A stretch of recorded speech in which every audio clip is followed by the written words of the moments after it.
Hola. Okay, today I want to dig a little bit deeper into the verb gustar. So gustar, you've already seen it, you've already been exposed to it, but you may have just kind of learned how to use it and not really understood what was going on before. So now that you've covered the indirect object pronouns, hopefully gustar is starting to make a little bit more sense with the parts that are going on. So to start off with, just a little quick review of your indirect object pronouns. So you have me, te, le, nos, os, and les. Okay, so those, you're always going to use one of those with gustar, depending on who it is that, what we would say in English, who it is that likes something. And then typically our main forms of gustar are going to be gusta and gustan. And so coming to this note here, so that's when you think of your actual translation of gustar, it's to be pleasing to. Instead of that I like something, it's really that something is pleasing to me. So if you think of it that way, that's really going to help you get your subject and your object in the right place, and so that you don't get them confused with the way that we would do it in English. So again, that's what it means. The subject and the object are flip-flop from what they are in English. So for example, if I say, I like, I'm hungry already, so I'm going to say, I like Mexican food. Okay, so in Spanish, I would say, me gusta la comida mexicana. But what's actually happening is Mexican food, or food, this is your subject. Gusta, of course, is your verb, so it's the food that is pleasing to me. So in this case, I am the indirect object. Okay? So your sentence, it's like your sentence is working backwards. So typically, it's not that it would be wrong, but typically you're just not going to see an O in that spot there. You're not going to see an O, you're not going to see an AS, you're not going to see an amos. And that's not to say that it can't work. It's just usually when we talk about that we like things or things are pleasing to us or actions, it's the actions or the things. And so it's not usually a person. So if you try to do the I like you and you like me, it's doable, but there are probably easier ways to say it where you're not having to think quite so much about the indirect object and the ending. So just keep that in mind. So remember the gusta ending, the A ending, is going to be if whatever you were talking about is singular, or if it's a verb, meaning an infinitive. And then gustan will be if it is plural. Okay. So then let's look at like the sentence le gusta. So let's say she likes dogs. So we would say le gustan los perros. And typically you will actually use your definite article. Notice I used it in both of these. It's not really that it's entirely wrong if you don't, but it's just kind of better grammar if you do. So again, perros is your subject here, gustan is your verb, and le, that's the she. So what was your subject in English is now your indirect object in Spanish. So it's flip-flop. Again, it's like you can read the sentence backwards. The dogs are pleasing to her. Now, when I look at le, okay, well, who is that? What if I need clarification and we're not sure who we're talking about? So if I want to clarify on this sentence, I would use an a, and then I would use the subject pronoun or her name. So I'm just going to use the subject pronoun for now, since I didn't give her a name to start with anyway. So a ella le gustan los perros. So what that does is this gives us clarification. This part, it's really not necessary. I don't have to have that.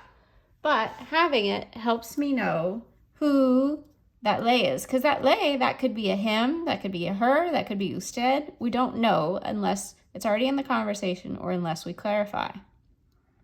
Now, we can also use the a and some other pronouns or objects of prepositions, not just to clarify, but to add emphasis.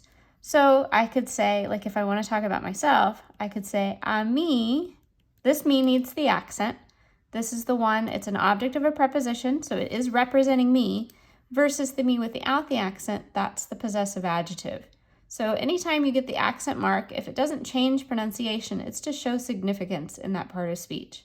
So a mí, then here comes the me that you're used to. A mí me gusta, let's say, la clase.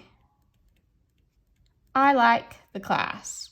So maybe you don't like the class. So you could say, a ti no te gusta la clase. So just like in that sentence with the a ella, the a mí and a ti, those are optional. But what they do is they provide up here it would provide clarification. Here, it's really for emphasis. So if I want to highlight that I like this class, but you don't, right? So then I would say, a mí me gusta la clase, and I might really push that when I want to say it. Pero a ti no te gusta. And then another reason to have these ahs here is they help you know when I would do them like for a face-to-face class or in your class, what to fill in the blank here. So if I turned this into a fill-in-the-blank question, I could say, a mí, blank, blank,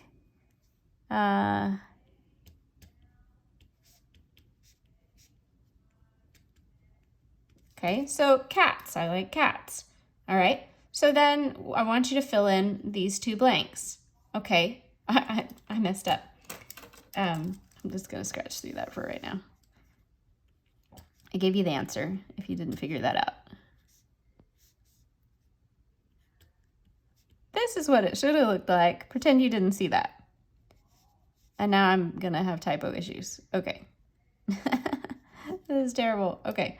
So, a mí, blank, blank, los gatos. Now, what I wanted you to do was see that this is plural. Okay, so that means our agreement is gonna go out this way. So I know that this is plural, right? So it's going to be gustan. Now here, a mí, okay, well, that's representing me. So in your chart, which one would that match? It would match me. So what I like to do and recommend as you're practicing, and I know you have the unfortunate of the electronic workbook and lab manual, and so you're not doing that much handwriting practice, although that's really the best way to learn. But if you could find something to print out and practice like this, I would highly recommend drawing arrows out. So if you have the a and whomever it is, so if you have that, then you know that arrow goes, this first blank goes out this way, and then the second blank goes that way. And so it just helps you match your agreement. So I'm going to change colors to kind of create a little more variety here. So let's do another one. This one we'll do with nosotros. So a nosotros, blank, blank. I got it right. I'm going to not give you the answer yet this time. And so let's say we like to run. Okay, or running is pleasing to us. And it's like you're saying running is pleasing to us. So you're getting it two times. Okay, so if you see a nosotros, then what would go in the blank if you come back up here to your chart? So that would be nos, because you're agreeing out that way. So how about your second blank? So that's going to be a form of gustar, right? Either gusta or gustan. And so it's an infinitive, a verb. So we're going to go for gusta. So the reason I wanted to do this plural example here is so that you can hopefully really see that these aren't matching, right? This is plural, but this is not. So that's why those arrows are helpful. You know, and you could actually almost even divide that sentence to see that it's split between the two directions. So really pay attention to that as you're working to try to get through that agreement. Let's do another one with like the ustedes. So let's say a ellos, and then a blank, and another blank. And let's see, what are they gonna like? They're gonna like tacos because I'm still hungry. I meant to say los tacos. Now that looks like less. Los tacos. Okay, well, still ugly. That's okay. All right, so a ellos blank blank los tacos. This time, I happen to do plural here and here. But remember, these aren't connected, right? This is going here, this is going here. So knowing that, it's plural. So we would do gustan. And then a ellos, okay, up with my chart. So that would be les. So I really like using the for clarification. If you happen to have, just another little note here, if you happen to have multiple people and you were actually listing their names, so you could say Juan, you would actually repeat the a Sofia. So if you had that, and then it would still be a les, right? Because it's both of them, but you actually need the in both places. Okay. So another couple notes here.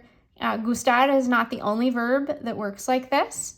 So you would also see, I'm just going to tag it up here at the top, but like interesar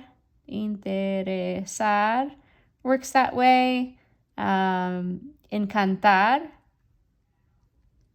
So encantar, if you watch Spanish TV at all, I haven't seen it in a while. Well, I'm behind on my TV, but it used to be the McDonald's slogan, me encanta, right? So in English, they would say loving it, but in Spanish, they would say me encanta. So you love what? McDonald's. McDonald's is pleasing or enchanting to me. And so then another little fun note here is if you look up the song on YouTube, you can look up Me Gustas Tú. So this would be like, in English, the I like you. So it's you are pleasing to me, Me Gustas Tú. And the group that does it is Manu Chao. So just don't get mad at me for any of the drug references or the crazy things that you might see in it. But it's a good song and you get to hear Gustar over and over and over again. So hopefully that helps and kind of gets you in the right direction with Gustar. It's definitely one of the most common and useful things that you will use because it's a great conversation starter to be able to ask people what they like. Alrighty, adios.